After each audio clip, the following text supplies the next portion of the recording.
இயேசு கிறிஸ்துவின் நாமத்தினாலே இந்த காலை வேளையிலே உங்களை அன்போடு கூட வாழ்த்துகிறேன். உங்களுக்கு கிருபையும் தேவ சமாதானமும் உண்டாவதாக. வெள்ளிக்கிழமை காலைதோறும் பரிசுத்த ஆவியானவர் யார் என்ற வார்த்தையின் அடிப்படையிலே நாம் கர்த்தருடைய வசனத்தை தியானித்துக் கொண்டே இருக்கிறோம். அதாவது நாம் தியானித்த போது பரிசுத்த ஆவியானவர் நம்மோடு கூட பேசுகிறவர், பரிசுத்த ஆவியானவர் நமக்கு போதித்து நம்மை வழிநடத்துகிறவர், பரிசுத்த ஆவியானவர் அற்புதங்களை செய்கிறவர் என்று சொல்லி 3 வார காலமாக நாம் தியானித்தோம். இன்றைக்கும் பரிசுத்த ஆவியானவர் பாவத்தை கண்டித்து உணர்த்துகிறவர் என்ற வார்த்தையை நாம் தியானிக்க போகிறோம். பரிசுத்த ஆவியானவர் கண்டித்து உணர்த்துகிறவர். பரிசுத்த யோவான் எழுதின சுவிசேஷம் 16ஆம் அதிகாரம் 8ஆம் வசனத்தை நாம் வாசிக்கின்ற போது, அவர் வந்து பாவத்தை குறித்தும் நீதியை குறித்தும் நியாய தீர்ப்பை குறித்தும் உலகத்தை கண்டித்து உணர்த்துவார் என்ற ஒரு வார்த்தையை நாம் இங்கே வாசிக்க முடியும். விசுவாச வாழ்க்கையிலே நாம் உலகத்திற்குள்ளே வாழ்ந்து கொண்டிருக்கிறோம். நம்மில் அநேகர் உலகத்தோடு கூட ஒத்து வாழுகின்ற தன்மையை பெற்றவர்களாக காணப்படுகிறோம். சிலர் பிரித்தெடுக்கப்பட்ட அனுபவத்திலே பலமாய் நிற்கிறவர்களாக காணப்படுகிறார்கள். ஆனால் கர்த்தருடைய வார்த்தை சொல்லுகிறது, இயேசு கிறிஸ்து சொன்னபோது, நான் உலகத்தான் அல்லாதது போல நீங்களும் உலகத்தார் அல்ல. எதற்காக பிரித்தெடுக்கப்பட்டோமோ, எதற்காக அழைப்பை பெற்றிருக்கிறோமோ அதிலே நாம் உறுதியாய் காணப்பட வேண்டும் என்பதை குறித்து கர்த்தருடைய வார்த்தைகளிலே நாம் தெளிவாய் வாசித்து அறிய முடியும். குறிப்பாக பரிசுத்த ஆவியானவர் நமக்குள்ளே வாசம் பண்ணுகின்ற பொழுது அவர் பாவத்தை குறித்து கண்டித்து உணர்த்துகிறவராக இருக்கிறார் என்பதை பரிசுத்த வேதாமத்தின் மூலமாக நாம் மிக தெளிவாக அறிந்து கொள்ள முடியும். அப்போஸ்தலர் நடபடியின் புஸ்தகம் 7ஆம் அதிகாரத்தை நாம் திருப்பிக் கொள்ளுகின்ற பொழுது 51ஆம் வசனத்திலே, ஸ்தேவான் யூத ஜனங்களை பார்த்து, வணங்கா கழுத்துள்ளவர்களே, இருதயத்திலும் செவிகளிலும் விருத்த சேதனம் பெறாதவர்களே, உங்கள் பிதாக்களைப் போல நீங்களும் பரிசுத்த ஆவிக்கு எப்பொழுதும் எதிர்த்து நிற்கிறீர்கள் என்ற ஒரு வசனத்தை நாம் இங்கே வாசிக்க முடியும். இன்றைய திருச்சபையை நாம் பார்க்கின்ற பொழுது கிறிஸ்தவர்கள் என்ற அடிப்படையிலே வாழுகின்ற பெரும் கூட்டத்தை பார்க்கிறோம். ஆனால் ஆதி திருச்சபையை நாம் பார்க்கின்ற பொழுது அவர்கள் உயிர்த்தெழுந்த இயேசு கிறிஸ்துவின் வல்லமையினாலே பரிசுத்த ஆவியானவராலே நிரப்பப்பட்டு உலகத்திற்குள்ளே வேறு பிரிக்கப்பட்ட தன்மையிலே நிலைத்திருந்து ஒரே மனம், ஒரே இருதயம் உடையவர்களாக, ஒரே சிந்தை உடையவர்களாக வாழ்ந்தார்கள் என்பதை குறித்து நாம் நன்றாய் அறிந்து கொள்ள முடியும். ஆனால் அப்படிப்பட்ட ஜனங்களுக்குள்ளே இன்றைய நிலைமையை நாம் பார்க்கின்ற பொழுது, வணங்கா கழுத்துள்ளவர்களே, இருதயத்திலும் செவிகளிலும் விருத்த சேதனம் இல்லாதவர்களே, பரிசுத்த ஆவியானவரை குறித்ததான ஒரு தெளிவு ஜனங்களுக்குள்ளே இல்லாதபடியினாலே அவர்கள் உலகத்தோடு கூட ஒட்டி வாழுகின்ற ஒரு தன்மையை நாம் பார்க்க முடியும். என்றால் பரிசுத்த ஆவியானவர் வந்து நம்மை நிரப்பி நமக்குள் வாசம் பண்ணுகின்ற பொழுது அவர் பாவத்தை குறித்து கண்டித்து உணர்த்துகிறார். அப்போஸ்தலர் நடபடியின் புஸ்தகம் 2ஆம் அதிகாரம் 36 வசனம் முதல் 41 வசனங்கள் வரைக்கும் நாம் வாசிக்கின்ற பொழுது, பேதுரு பரிசுத்த ஆவியானவரை பெற்றுக்கொள்வதற்கு முன்பதாக அறைக்கதவை பூட்டிக் கொண்டு பயந்திருந்தார்கள், யூதருக்கு பயந்து காணப்பட்டார்கள் என்பதை நாம் சுவிசேஷ வாக்கியத்திலே வாசிக்க முடியும். அப்படி அவர்கள் அறை வீட்டை பூட்டிக் கொண்டு யூதர்களுக்கு பயந்திருந்தபடியே அந்த நேரத்திலே உயிர்த்தெழுந்த இயேசு கிறிஸ்து அவர்கள் மத்தியிலே வந்து, உங்களுக்கு சமாதானம் என்று சொன்னார். ஆச்சரியப்பட்டார்கள். மாத்திரமல்ல, அவர் அவர்கள் மீது ஊதி பரிசுத்த ஆவியை பெற்றுக் கொள்ளுங்கள் என்று சொன்னார். பரிசுத்த ஆவியானவரால் நிரப்பப்பட்ட பேதுரு தைரியம் உள்ளவனாக அதே யூத ஜனங்களை பார்த்து சொல்லுகிறார், நீங்கள் சிலுவையில் அறைந்த இந்த இயேசுவையே தேவன் ஆண்டவரும் கிறிஸ்துவும் ஆக்கினார். இஸ்ரவேல் குடும்பத்தார் யாவரும் நிச்சயமாய் அறியக்கடவீர்கள் என்றார். நீங்க தான் இயேசுவை சிலுவையில் அடித்தீர்கள். இந்த வார்த்தையை கேட்ட பொழுது அவர்கள் இருதயத்தில் குத்தப்பட்டவர்களாகி பேதுருவை மற்ற அப்போஸ்தலர்களையும் பார்த்து, சகோதரரை நாங்கள் என்ன செய்ய வேண்டும் என்று கேட்டார்.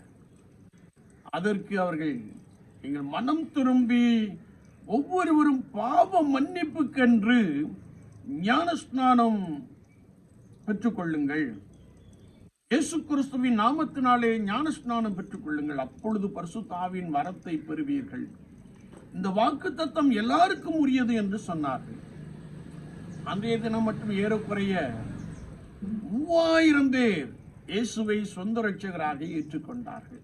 என்னை கேட்டுக்கொண்டிருக்கிற என் அன்பு சகோதரனை சகோதரியே, பரிசுத்த ஆவியானவர் நமக்குள் வாசம் பண்ணுகின்ற பொழுது அவர் பாவத்தை கண்டித்து உணர்த்துகிறார்.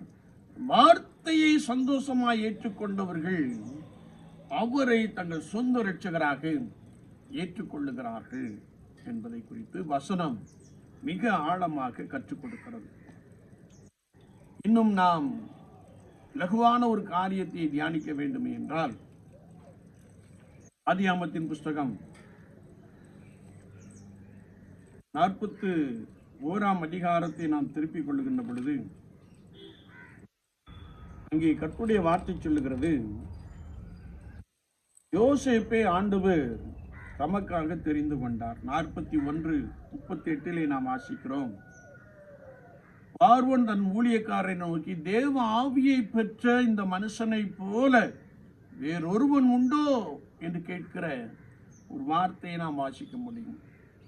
யோசேப்பினுடைய வாழ்க்கையிலே சிறு பிராயத்திலிருந்தே நெருக்கப்பட்ட அனுபவம், சொந்த குடும்பத்தால் வெறுக்கப்பட்ட அனுபவம், சொந்த சகோதரர்களால் குழியில் தூக்கி போட்ட அனுபவம், ஒருவேளை பார்வோன் தேசத்திற்கு அடிமையாய் கொண்டு போகப்பட்ட அனுபவத்திலே கர்த்தர் அவனோடு கூட இருந்தார். அவன் காரிய சித்தி உள்ளவனாக காணப்பட்டான். அவன் அடிமையாக கொண்டு போகப்பட்ட தேசத்திலே ராஜாவுக்கு அடுத்த ஸ்தானத்திலே ஆண்டவர் அவனை உயர்த்தினார் என்பதை நாம் நன்றாய் அறிந்து கொள்ள முடியும். ஏனென்றால் அவனுக்குள் தேவ ஆவியானவர் இருந்தார் என்று பார்வோன் சொல்லுகிற ஒரு வார்த்தையை நாம் தெளிவாய் அறிந்து கொள்ள முடியும். அப்படி ஆண்டவர் அவனை ராஜாவுக்கு அடுத்த ஸ்தானத்திலே வைத்திருந்த பொழுது பாவம் அவனை நெருங்கி வந்த காட்சியை குறித்து வேதம் சொல்லுகிறது. ஆனால் இந்த யோசேப்பு சொன்னபோது, இந்த வீட்டிலே என்னிலும் பெரியவன் இல்லை, நீ அவருடைய மனைவியாய் இருக்கிறபடியால் உன்னை தவிர வேறொன்றையும் அவர் எனக்கு விலக்கி வைக்கவில்லை. இப்படி இருக்க நான் இத்தனை பெரிய பொல்லாங்குக்கு உடன்பட்டு தேவனுக்கு விரோதமாய் பாவம் செய்வது எப்படி என்று சொல்லி அந்த இடத்தை விட்டே ஓடி போன காட்சியை குறித்து வேதம் நமக்கு தெளிவாக கற்றுக் கொடுக்கிறது. பரிசுத்த ஆவியானவர் நமக்குள் இருக்கின்ற பொழுது நாம் பாவத்திற்கு விலகி ஓடுகிற ஒரு ஜனமாக காணப்படுகிறோம். கர்த்தருடைய வார்த்தையை நாம் வாசிக்கின்ற பொழுது, உலகம் பொல்லாங்கானுக்குள் கிடந்தாலும், உலகம் பாவத்திலே திளைத்துக் கொண்டிருந்தாலும், உலகத்தில் வாழுகின்ற ஜனங்கள் தங்களை கெடுத்துக் கொண்டிருந்தாலும், பாவம் பலகி பெருகி கொண்டிருந்தாலும், அதிலே ஆண்டவர் நம்மை எதற்காக பிடித்தாரோ, எதற்காக அழைத்தாரோ, எதற்காக நம்மை கர்த்தருடைய ஆவியானவரால் நிரப்பி இருக்கிறாரோ அதை நாம் நிலைநிறுத்தும்படியாய் ஆண்டவர் நம்மோடு கூட இருந்து நம்மை நடத்துகிறார். பாவம் நம்மை நெருங்குகின்ற பொழுது அவர் கண்டித்து உணர்த்துகிறவராக இருக்கிறார். பாவத்தை விட்டு விலகி ஓடும்படியாய் ஆண்டவர் நமக்கு உதவி செய்கிறார் என்பதை பரிசுத்த வேதாகமத்திலே நாம் தெளிவாய் அறிந்து கொள்ள முடியும். என்னை கேட்டுக்கொண்டிருக்கிற என் அன்பு சகோதரனை சகோதரியே, அநேக விஷயங்களிலே இதெல்லாம் பெரிய காரியமா என்று சொல்லி ஒருவேளை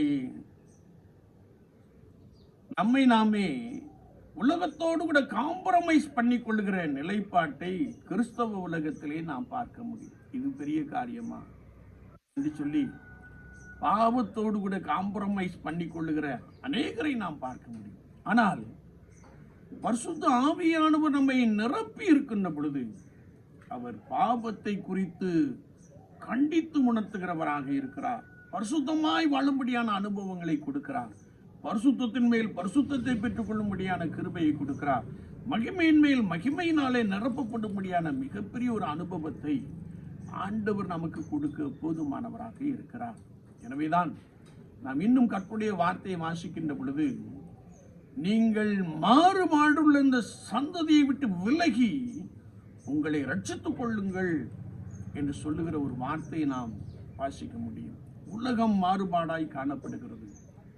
உலகத்தில் உள்ள ஜனங்கள் மாறுபாடாய் காணப்படுகிறார்கள். ஆனால் யாரெல்லாம் இயேசு கிறிஸ்துவின் ரத்தத்தினாலே கழுவப்பட்டு ரட்சிப்பின் அனுபவத்திலே மனம் திரும்பி இயேசுவை சொந்த ரட்சகராக ஏற்றுக்கொண்டிருக்கிறார்களோ அவர்கள் பரிசுத்த ஆவியானவரால் நிரப்பப்படுகின்ற பொழுது அவர் பாவத்தை குறித்து கண்டித்து உணர்த்துகிறவராக இருக்கிறார். நாம் பாவம் செய்யாதபடிக்கு நம்மை பாதுகாத்துக் கொள்ளுகிறவராக இருக்கிறார். ஆதி திருச்சபையிலே கர்த்தருடைய ஆவியானவரால் நிரப்பப்பட்டவர்கள் ஜெபத்திலே உறுதியாய் காணப்பட்டார்கள். அவர்கள் பரிசுத்தத்தை காத்துக் கொண்டார்கள். அவர்கள் ஒரே இருதயம் ஒரே மனம் உடையவர்களாக காணப்பட்டார்கள். கிறிஸ்துவின் சிந்தை அவர்களுக்குள் பலமாய் காணப்பட்டது. ரட்சிக்கப்படுகிற ஜனங்களை கர்த்தர் அனுதினமும் சபையில் சேர்த்து கொண்டே வந்தார். கண்பான தெய்வ ஜனங்களே, விசுவாச வாழ்க்கையிலே பரிசுத்த ஆவியானவரால் நிரப்பப்பட்டு ஆளப்பட்டு நடத்தப்படுகிற ஒரு அனுபவத்தை நாம் பெற்றிருக்கிறோமா? சற்று நம்மை நாமே நிதானித்து ஆராய்ந்து பார்ப்போம். நாம் குறைவுள்ளவர்கள். நாம் எதிலே குறைவாய் காணப்படுகிறோமோ அதை ஆண்டவருடைய சமூகத்திலே அர்ப்பணித்து பரிசுத்த பந்திக்கு நாம் கடந்து வருவோம். கர்த்தர் உங்களை பலப்படுத்துவார். அவருக்கென்று தமக்கென்று பிரித்தெடுக்கப்பட்ட அந்த அனுபவத்திலே ஆண்டவர் உங்களை நன்றாய் நடத்திவிட போதுமானவராக இருக்கிறார்.